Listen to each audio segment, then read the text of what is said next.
안녕하세요. 고종원입니다. 오늘은 세종 아파트로 배우는 경매 타이밍의 법칙에 대한 영상 만들고 내용 정리해서 이야기해 보도록 하겠습니다. 14억 하던 아파트가 8억이 됐습니다. 그런데 이 아파트가 어디 있는지 알고 계신가요? 사람들이 거긴 아니지라고 외면했던 세종 아파트입니다. 오늘은 세종시 사례를 통해서 왜 남들이 외면할 때 경매를 해야 하는지, 그리고 어떤 곳을 경매로 봐야 하는지 그 이유를 한번 설명해 보도록 하겠습니다. 이재명 대통령 당선 이후에 세종시의 대통령 집무실 이전 호재가 크게 터졌습니다.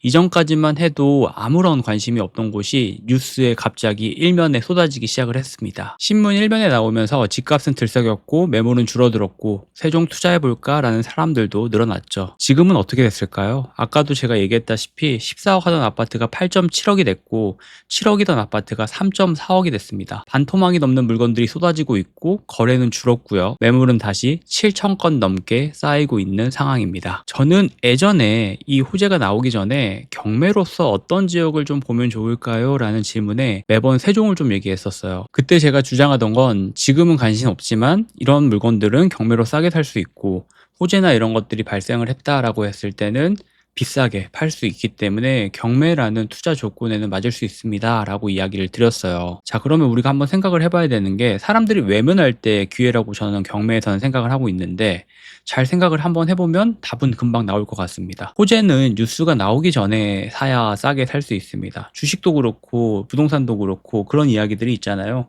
내가 알고 있는 호재는 호재가 아니다.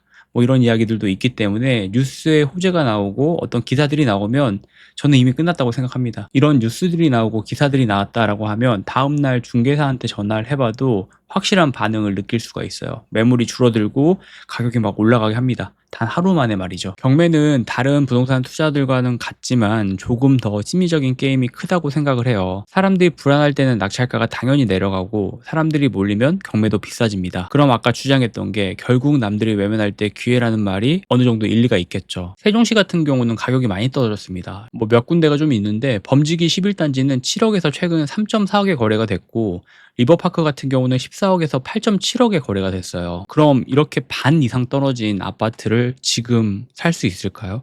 절대 못 삽니다. 부동산 같은 경우는 현재 사람들이 사고 팔고 하고 있는 가격이 있고 정고점이 있고 정고점 대비 많이 떨어져 있다고 해도 시장 자체가 지금 분위기가 너무 좋지 않기 때문에 아마 이런 곳에 부동산에 가서 이야기를 듣는다라고 하면 대부분 100%가 다 부정적인 이야기를 듣게 될 거예요. 중개사분들한테는 안 팔린다는 이야기 듣게 되고 매물도 막 쌓여 있는데 그 와중에 내가 이 부동산을 산다? 그리고 또 여러 가지 이해관계들이 있는 경매로 산다? 그건 마인드가 있지 않으면 쉽지 않습니다. 저는 노원구도 똑같다고 생각을 합니다. 과거 노원도 똑같았어요.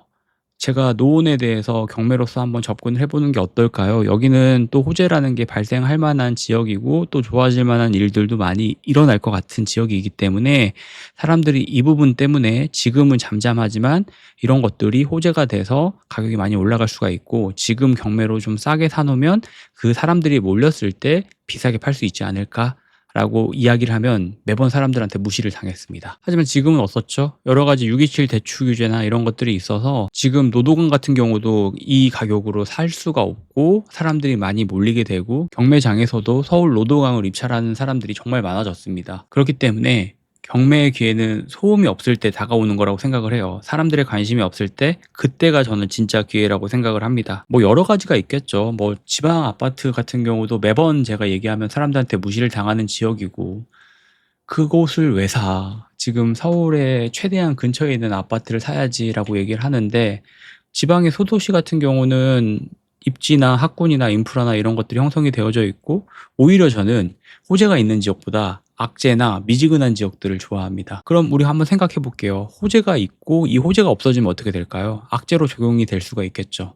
막 좋아질 만한 것들이 있다고 하는데 좋아질 만한 것들이 지연이 되고 없어지게 되면 사람들의 기대는 내려가게 되고 당연히 우리가 호재라고 생각했던 것들은 악재로 바뀔 수가 있겠죠. 자, 반대로 생각을 해볼게요. 오히려 악재가 있다라고 했던 지역에 우리가 좀 공부를 하고 이런 것들을 볼 수 있는 눈을 키운다면 이런 것들이 생각보다 큰 악재가 아니네 라는 것들을 볼 수 있게 되고 듣게 되게 되겠죠. 그러면 이런 것들을 가지고 내가 경매로 일반 사람들이 사는 가격보다 더 싸게 살 수만 있다면 일반 지금 가격으로 악재가 있는 지역 그리고 애매모호한 지역 그리고 미지근한 지역을 일반 매매로 사기에도 또 겁이 나잖아요. 그럼 이런 물건들을 경매로 시세 대비 한 20%에서 30% 정도 싸게 사보자는 거예요. 그러면 이 악재가 없어졌을 때 말했던 것처럼 사람들의 기대는 올라가게 되고 또 사람들은 이 지역에 몰리게 되겠죠. 아니면 이런 악재들이 없다고 해도 일반 시세보다 더 저렴하게 샀기 때문에 시세 대비 저렴하게 내놔서 물건을 팔 수도 있습니다. 아까도 얘기했지만 30% 정도 저렴하게 사서 10% 정도 저렴하게 내놓는다면 내가 20%를 먹을 수 있겠죠. 이게 경매의 기본 원리인데 사람들은 남들이 좋아하는 거, 남들이 원하는 거, 남들이 관심 가질 만한 것들, 그런 것들을 싸게 사고 싶은 마음에 경매를 하는데 이런 마음으로 이런 입지에 있는 곳들은 싸게 절대 살 수가 없습니다. 그럼 뭐 예를 들어 볼게요. 지금 이 시점에 세종시를 다시 경매로 보는 거 어떨까요? 라고 사람들한테 얘기를 하면 대부분의 사람들은 이렇게 얘기할 겁니다. 지금 거길 왜 봐요? 또 똑같은 반응이 나올 거예요. 하지만 저는 매번 얘기 드리는 것처럼 지금 분위기일수록 오히려 그런 지역을 관심을 더 가지고 경매로서 접근을 하면 돈을 벌 수 있지 않을까라는 생각을 가져야 된다고 생각을 합니다. 경매는 싸게 사는 기술 중에 하나라고 생각을 하는데 더 중요한 건 남들이 외면할 때 사는 용기라고도 생각이 들기도 해요. 어렵습니다. 경매라는 것 자체가 남들이 막 꺼려하고 남들이 다 싫은 소리 할 때 내가 어떤 것들을 보고 들어가는 것들이기 때문에 어려워요. 어려운 건 사실이긴 하지만 이 경험, 작은 경험을 한번 하게 되면 계속 할 수 있게 되고 이 경험을 가지고 돈을 벌 수 있게 되거든요. 그러면 저는 오히려 더 안전하다고 생각을 해요. 남들이 보지 않는 곳에 기회가 있고 작지만 이런 기회들을 가지고 경험을 쌓는다면 저는 지금 충분히 돈을 벌 수 있다고 생각을 합니다. 그래서 막 지방에 여러 도시들이 있잖아요. 뭐 창원, 수원, 안산, 아산, 평택, 청주, 충주, 충남, 충북 뭐 이런 지역에 있는 곳들을 제가 얘기를 드리면 막 사람들은 무시해요. 아, 거기에 어떻게 뭐 사람 살아요? 뭐 이렇게 얘기하시는 분들이 있는데 다 사람 살고 이 사람 사는 곳에서 내가 시세보다 30% 정도 저렴하게 싸게 사서 시세 대비 10% 정도 싸게 내놓는다라는 관점으로 경매를 한번 접근을 해보시고 주거용 물건을 한번 해보시면 좋을 것 같습니다. 그래서 오늘은 세종 아파트 가격이 많이 떨어졌다는 기사 보고 한번 제 생각 정리해서 이야기 드렸고 이 생각에 대한 부분도 여러분들이 많이 댓글로 남겨주시면 보시는 분들이 도움을 또 얻으실 수 있지 않을까라는 생각을 합니다. 오늘도 긴 영상 봐주셔서 감사하고 내일 또 좋은 부동산 이야기로 영상 만들어서 내용 정리해서 돌아오도록 하겠습니다. 긴 영상 봐주셔서 감사합니다. 들어가세요.